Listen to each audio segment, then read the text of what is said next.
আবার স্লোগান আপনাদের সামনে আরেকবার ধরে যেতে চাই, নারে তাকবীর, নারে তাকবীর, নারে তাকবীর। সালাউদ্দিন কাদেরের ছেলে হাম্মাম কাদের সাহেব বিএনপির বিভাগীয় মহাসম্মেলনে সে এক আওয়াজ তুলেছে, নারে তাকবীর, সবাই আল্লাহু আকবার। ওখানে যখন সে স্লোগান দিছিল নারে তাকবীর, তখন ওখান থেকে আওয়াজ আসছে আল্লাহু আকবার, আল্লাহু আকবার। তখন নাস্তিক তারা পুরা গরম হয়ে গেছে। নাস্তিকরা বলতেছে এটা বাংলাদেশের কোন সংবিধানে আছে? এটা সে সম্মত, সে যে আইন আছে গণতন্ত্র, এটা বিরোধিতা করছে। ইসলামের পক্ষে কথা বলাতে, নারে তাকবীর বলাতে যদি সে সংবিধানের বাইরে হয়, ওরকম সংবিধান বাংলা তাওহীদি জামাতা চায় না। কথা বলেন ঠিক কিনা? পৃথিবীতে অনেকগুলো রাষ্ট্র আছে, তার মধ্যে 111টি রাষ্ট্রের সাথে কোরআন তেলাওয়াতের প্রতিযোগিতা করে বাংলাদেশের হাফেজ সালেহ আহমদ তাকরির ৩য় নম্বর স্থান পাইছেন। জোরে বলেন সুবহানাল্লাহ, একবার বলেন আলহামদুলিল্লাহ।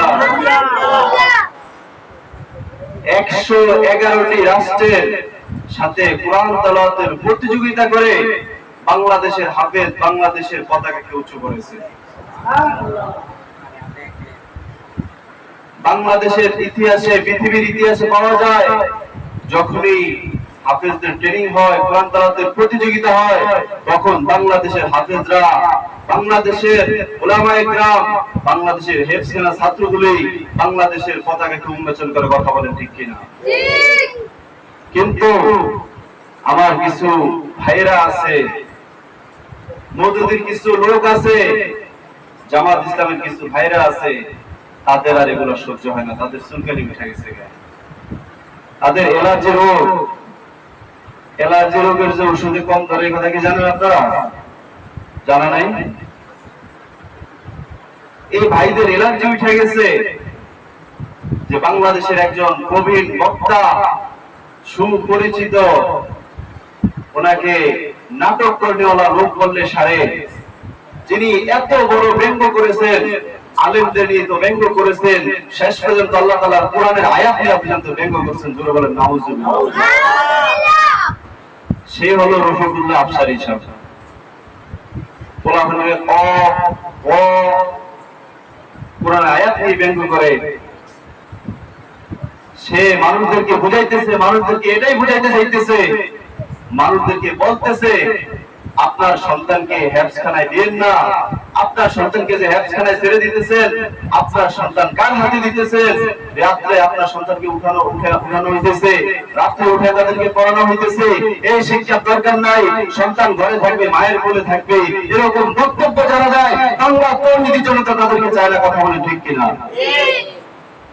মেরে মুহতারাম হাজির, আজকে জাতিকে কি বোঝানো হইতেছে? যেখান থেকে কোরআন শিখা হয়, যেখান থেকে কোরআন আলো বের হয়, যেখান থেকে কোরআন শিখে বিশ্বের মুখে বাংলাদেশের পতাকাকে উঁচু করেছে, বাংলাদেশ দেখিয়ে দিয়েছে যে বাংলাদেশ পৃথিবীর সর্বোৎকৃষ্ট দেশের ভিতরে একটা দেশ। বাংলাদেশের হাফেজ সারা বিশ্বকে জয় করে বাংলাদেশের মানুষের মুখে হাসি ফুটিয়েছে। সেই বাংলাদেশের হেফজখানাকে নিয়ে আজকে রফিকুল্লাহ আফসারী সাহেব বক্তব্য দেয় যে আপনাদের সন্তানদেরকে যে হেফজখানা দেন, হেফজখানা মারধর করা হয়, হেফজখানায় পড়াইলে বাচ্চাদের ব্রেন নষ্ট হয়ে যায়। এরকম বক্তা, এরকম আলেম যারা বক্তব্য দিবে, এরকম বক্তা, এরকম আলেমের ওয়াজ শোনা যাবে না। কথা বলেন ঠিক কিনা? তাদেরকে বয়কট করতে হবে। জাতি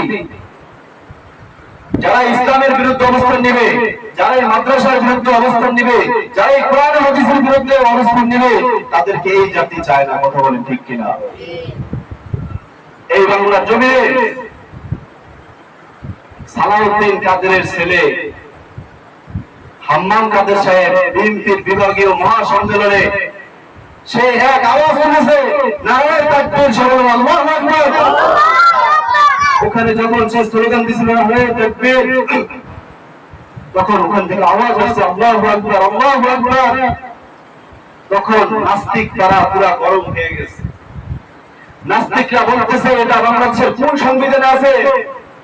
এটা সে সম্মত, সে যে আইন আছে গণতন্ত্র, এটা বিরোধিতা করছে। ইসলামের পক্ষে কথা বলাতে, নারে তাকবীর বলাতে যদি সে সংবিধানের বাইরে হয়, ওরকম সংবিধান বাংলা তাওহীদি জামাত চায় না। কথা বলেন ঠিক কিনা?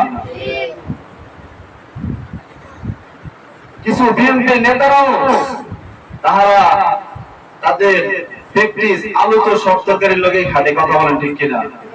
ওই আলু পদের কিছু নেতা আছে, তারা নিজেদের প্র্যাকটিস ধরে রাখার জন্য তারা তার সাথে নারায়ে তাকবীর আল্লাহু আকবার বলতে অস্বীকার করেছে। নাউজুবিল্লাহ বলেন। কিছু নাস্তিক সম্পাদক যারা আল্লাহু আকবারের ধ্বনি বলেছে, সে হাম্মাম কাদের বিরুদ্ধে উঠে গেছে।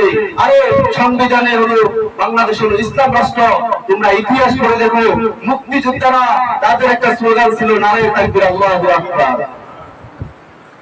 তাদের স্লোগান এটাই ছিল নারায়ে তাকবীর আল্লাহু আকবারের স্লোগান দিয়া তারা দেশ বিজয় করেছে। কথা বলেন ঠিক কিনা? আজকে তুমি মুসলমান দাবি করো, আজকে তুমি দেশ চালাইতে আইছো, তুমি বড় নেতা হইতে চাইতেছো, ওই রকম নেতা আমরা এই দেশে চাই না। কথা বলেন ঠিক কিনা? ভয় লাগে? এই মিয়া ভয় লাগে? ভয় ভরা কারে গাও? আল্লাহরে ভয় রইবা। আজকে জাতি এই জন্য তো ধ্বংস। আমার নেতা যদি ইসলামের বিরুদ্ধে কথা বলে, আমার শাসক যদি ইসলামের বিরুদ্ধে কথা বলে, আমি ওই শাসককে মানি না। কথা বলেন ঠিক কিনা? যে হোক, আমার বাবা যদি ইসলামের বিরুদ্ধে কথা বলে, আমার ভাই যদি ইসলামের বিরুদ্ধে কথা বলে, আমার নেতা যদি ইসলামের বিরুদ্ধে কথা বলে, আমি তাদেরকে মানি না, মানি না, মানি না। কথা বলেন ঠিক কিনা?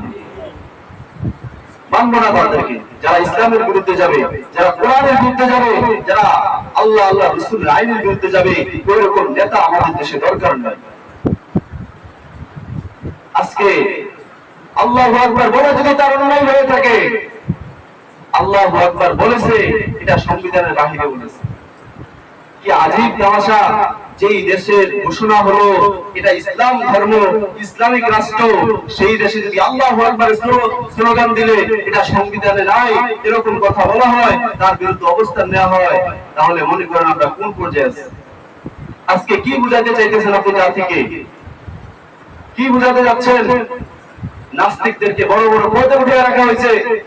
ইসলামের পক্ষে যারা কথা বলবে তাদেরকে যে কোনো ভাবে হোক, যদি ইসলামের পক্ষে কেউ কথা বলে, কোরআন হাদিসের কথা পক্ষে বলা হয়, তাহলে তার নাম যে কোনো হয়তো জঙ্গিবাদ হবে, আপনাদের শিবির হবে, এরকম নামের মধ্যে ঢুকিয়ে দিয়ে তাদেরকে জেলে নিয়ে যায়।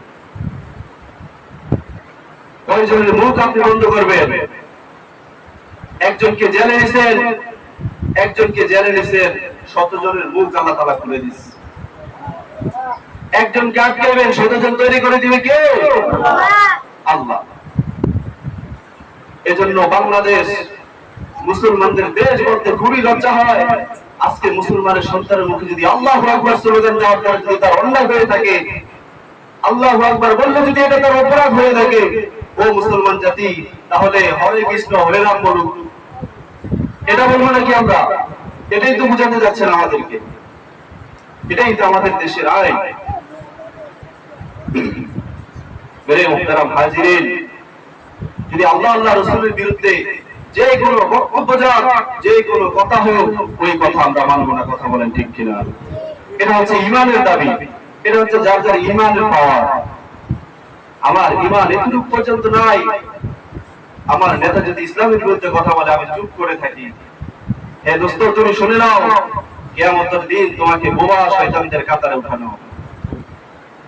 তুমি আজকে মাদ্রাসার বিরোধিতা করো, তুমি আজকে হেফজখানার বিরোধিতা করো, তোমার এই বিরোধিতাতে কিছুই আসে যায় না।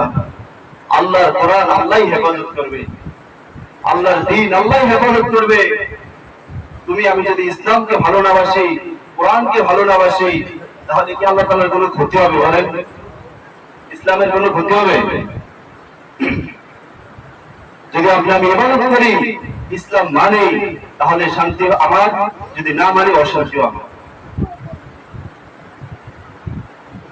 এজন্য মেরে মুহতারাম হাজিরিন, যে যে দল করেন আমার দুঃখ নাই। আমার কথা তো ওই জায়গাতেই যেখানে আমার আল্লাহর বিরুদ্ধে, যেখানে আমার রাসূলের বিরুদ্ধে, যেখানে ইসলামের বিরুদ্ধে অবস্থান নেবে, ওই জায়গাতে আর আমি নাই, ওই জায়গাতে আর যাওয়া যাবে না দোস্ত। এজন্য আসুন, সঠিক পথে আসুন। মৃত্যুর সময় যখন তোমার জন্ম হয়েছিল, যখন এক কানে আজান দেওয়া হয়েছে আর কানে ইকামত দেওয়া হয়েছে, প্রথম ধরেটা কি ছিল বলেন তো?